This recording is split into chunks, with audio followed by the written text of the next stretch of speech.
আসসালামু আলাইকুম, সবাইকে লাভ আইটি সলিউশন ইউটিউব চ্যানেল থেকে স্বাগতম। আজকে আমি একটি কবিতা আবৃত্তি করছি। কবিতার নাম তোমাকে খুঁজেছি। লিখেছেন সাইদুল করিম।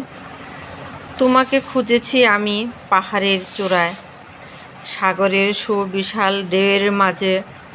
তোমাকে খুঁজেছি আমি নদীর মোহনায়, তোমাকে খুঁজেছি আমি আকাশের তারায়, পূর্ণিমার রাতে।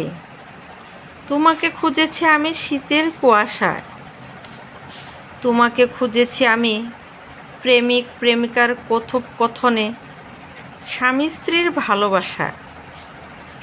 তোমাকে খুঁজেছি আমি নীরব যন্ত্রণায়, তোমাকে খুঁজেছি আমি ফুলের পাপড়ির মাঝে, ভ্রমরের ভালোবাসা। তোমাকে খুঁজেছি আমি কবির কবিতায়, শিল্পীর গানের সুরে। তোমাকে খুঁজেছি আমি চৈত্রের খরার রৌদ্রের, বর্ষার টলমল জলে। ধন্যবাদ সবাইকে। আমাদের ভিডিওগুলো যদি ভালো লেগে থাকে অবশ্যই লাভ আইটি সলিউশন ইউটিউব চ্যানেলকে সাবস্ক্রাইব করে বেল বাটন ক্লিক করে দিবেন। আমাদের প্রতিটা ভিডিও আপনারা পেয়ে যাবেন।